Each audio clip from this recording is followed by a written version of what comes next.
I remember saying to you, I want to get out of here because I feel really small. And I'm getting choked up now. Yeah, it wasn't fair, darling. It was really horrible. I'm coming on the inside, whether you like it or not. Yes! Just got to fight our way through this pack now. There's so much traffic.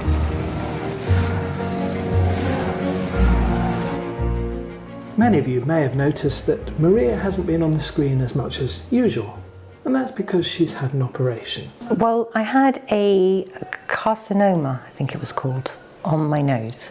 In March, I went to see a specialist, a dermatologist, and she then said that it needed operating on, which was quite scary, but we didn't really know much until we saw the surgeon. And then when we saw the surgeon, every inch of French that I've ever known just went out the window. And he ended up talking to you because I was just like blank. And he drew a diagram, bless him, which was really sweet, because it was just really technical stuff.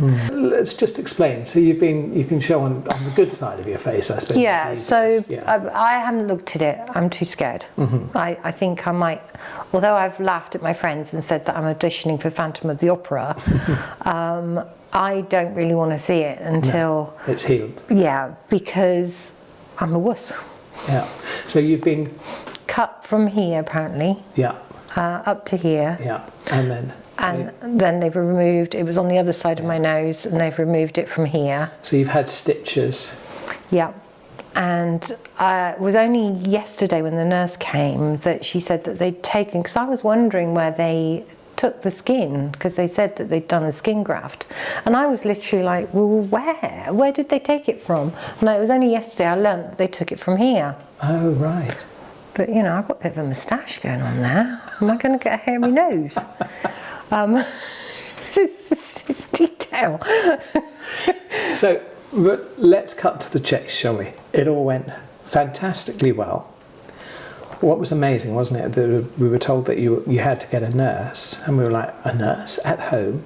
And on the same day that we contacted a nurse, the nurse came home, didn't it? Unbelievable, because in the UK, you would, no matter where you lived or your age or whether you had transport, you would have to make your way to a doctor's surgery or a hospital. Here, they've been every day changing my dressing. I mean, it's a week, it was a week on Monday. I did have a little bit of a setback where I caught an infection. Well, that's what we want to talk about, really, isn't it? We weren't going to mention this. Basically, I was going to we'd agreed that Maria would stay off the screen and I would run interviews every week until Maria feels confident to come back on screen. So I have an interview lined up for this week, but now I'm not going to run it.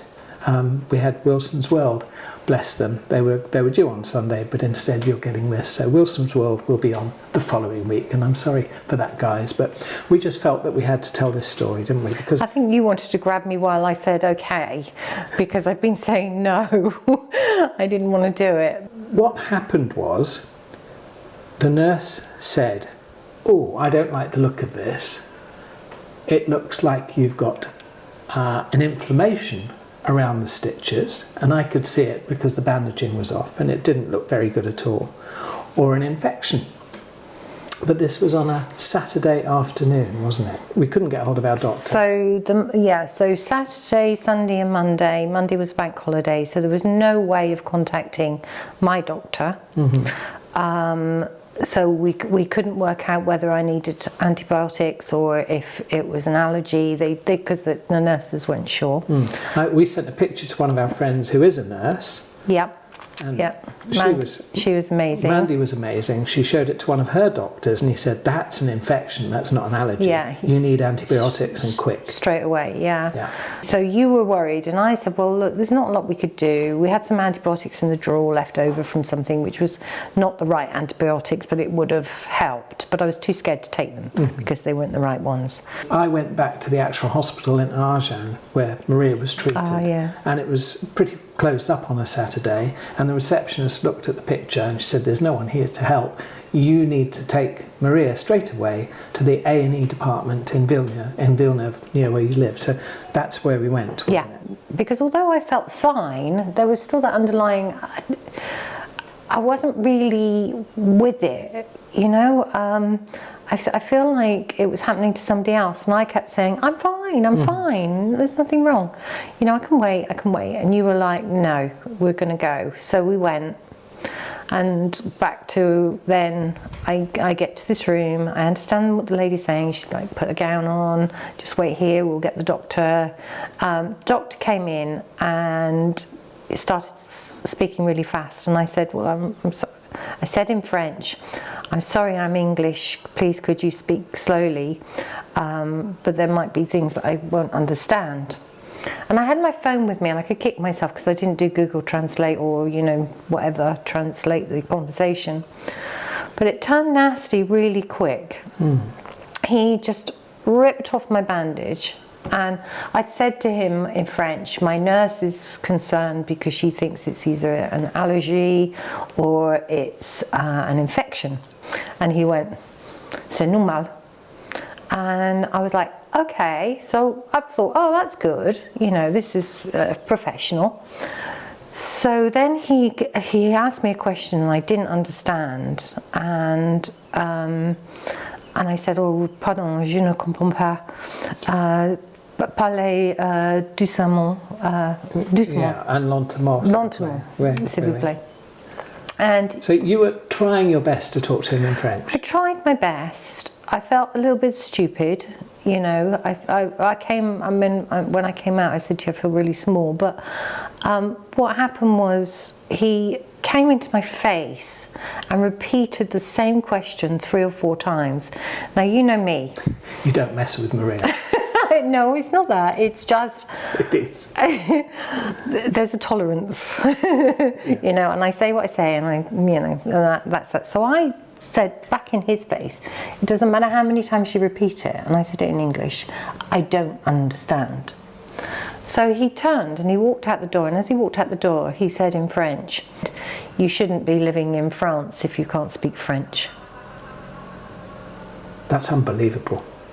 Despite the fact that you tried in French, and we got through the entrance in French, we talked to the receptionist in French, we did our best in French. Yeah, I mean, I don't even know what the word was that he was saying to me. Even now, he repeated it, and it was literally, it felt like it was here. And you just I was shocked. I was literally like, I had nowhere to go because I was sat on the bed thing, and I felt intimidated. I was shocked. I was absolutely shocked at the lack of compassion, if you like. You came out and you were nearly in tears. It was angry tears. I was so angry, and you actually said to me, I haven't seen you this angry in a very long time. I remember saying to you, I want to get out of here because I feel really small. And I'm getting choked up now. Yeah. Because it wasn't fair, darling. It was really horrible. it's silly that I get choked up about it because there's nothing I can do. I can't understand medical terms, and they wouldn't allow you in. I had to go in on my own. So normally between us, we work it out, don't we? Yeah. But yeah, so that's an experience which I will never let happen again. No. I will not be put in that situation again. I think what's so sad is that it has been so good, and you've had 2 or 3 nurses now. And what have they been like? Oh, they're so kind. Every time they come, I say, "You're tu es très gentil," so kind, so patient. They don't pull at it or anything like that. Even when they were taking out the stitches, the nurse was saying, I'm so sorry, obviously in French, but she was really sweet. And she was as gentle as she could be. And, you know, you can tell that they actually love their job and they're really happy. They will spend as much time as you need to clean your wounds or whatever and to repack. I mean, today he actually put a bit here and I said to him, aren't they supposed to be getting smaller, the bandages? And he was saying, I just don't want it to fall off. And I said, okay, well, I promise not to laugh. In French, I've been telling the nurse to put the bandage across. She did. She thought that was really funny. She did. So, well, also, I said, would you like a coffee? And she said, oh, no, merci. And you went, a beer or a glass of wine? du vin blanc. And she laughed. So there's been some really... So what has happened is that I wrote to Maria's surgeon, and I wrote a very elegant letter in French with the help admittedly of ChatGPT, and I enclosed the photograph of Maria's badly inflamed face because at A&E she was told there is no problem, and we have a doctor's note from A&E to say this is normal, there is no infection, and there's no inflammation, it's just normal. It says slight inflammation, but it's normal. Yeah. No prescription for antibiotics. And so the nurse came round and she was really surprised because it was clearly still inflamed. But then what happened was that just after the nurse left, I got an email back from the surgeon at the hospital where they did the operation in Agen, and he was like, what's going on? There is an infection here. Maria needs antibiotics as quickly as possible. So it was a real mess up in our hospital at Villeneuve. And it's left us both cross and upset, hasn't it? Yeah, I mean, we obviously pay health insurance. Okay, we've got our card for Till that moment of going to the hospital, I had absolutely no complaints. There were certain things that happened which were awful during surgery or after surgery, but I just thought they did their best for me, and I was really grateful. That's where we are now. That's where we are now. The good news is that you're on antibiotics, and the infection is clearing. Yes, the nurse came this morning and he said that it looked so much better having stuff done. Well, my love, you're really brave talking about it on camera with your mask on, your Phantom of the Opera mask. Yeah. I think you're really brave. Thank you, and you've been amazing. And I know that. You've cooked for me, and okay, you still leave your pants on the floor, but you know. Too much information. I can't train him. He's too old. I should have got you earlier. But anyway, we're in good spirits, and we're not going to let this get us down. And we'll just go day by day. Yep. It's such a shame. It's really bad. And I mean really bad. It's really made me cross. It's put a big splodge of ink on what was the perfect copybook. Shocking. Shocking to tell someone when they're trying their best in French to say désolé, je ne comprends lentement s'il vous plaît. That's what she was doing. I don't understand. Probably in bad French, yes, but for him to keep repeating himself and then just get louder and louder and louder, and then for him to tell her you shouldn't live in France if you can't speak the language. That, from what I presume, is an educated man. I mean, he's an A&E doctor or a surgeon, who knows, but he should, at least in an emergency department like that, be well enough educated, I believe, to speak a little English as well. It's really, really bad.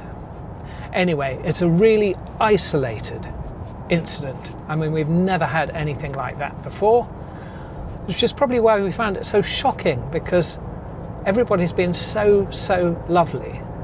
Everybody. But anyway, that's enough of that. Let's lighten the mood, because I'm off karting.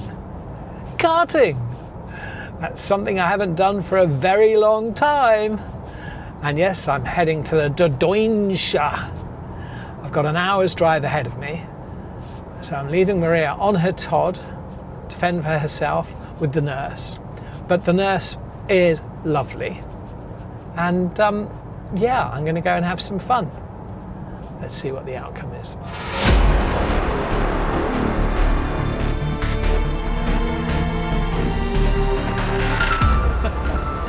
I'm so excited. So I've just asked if I can strap the camera to the card in any way so I can get some good action shots. But we're not allowed. Good old elf and safety. Yeah. That's cool.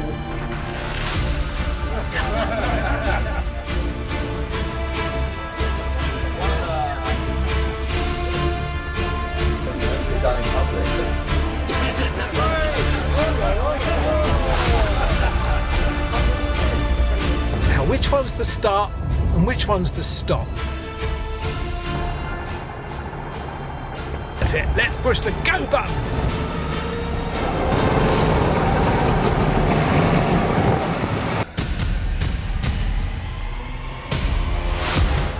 That was fun. It's good fun, isn't it? Yeah, Pick up your rhythm at the end. I was trying to film.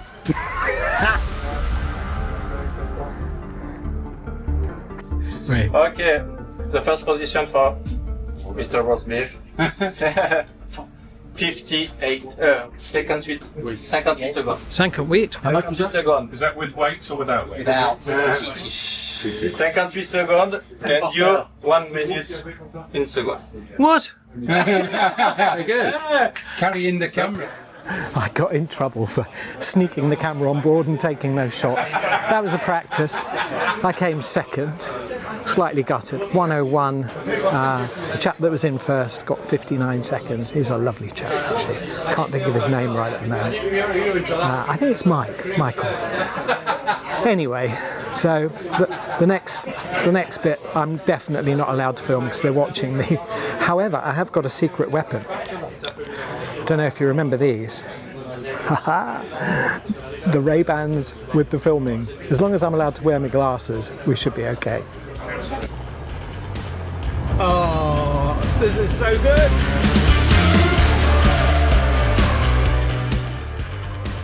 I'm coming on the inside, whether you like it or not. Yes. Just gotta fight our way through this pack now. There's so much traffic. Oh, squeeze it. Oh, here comes Mike. I can almost see him laughing. Flat down this straight. I'm probably not going very fast, but it certainly feels like it in here. Come on, come on! Where's Mike? There he is. He's got a weight advantage. Look at him. Look at him go. My God, no! Blimey.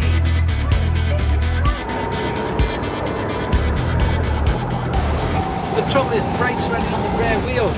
It's really easy to lose the back.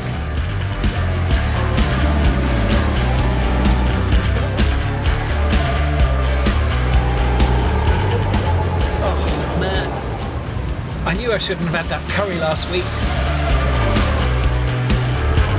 I knew I shouldn't have started from the back of the grid.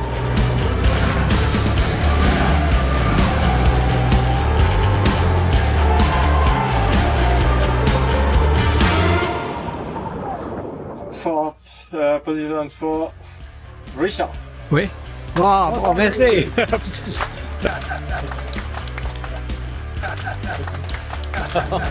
That was so much fun. So much fun. It's really cheered me up. So that's it. That's your lot. From Maria and I, until the next time. Goodbye.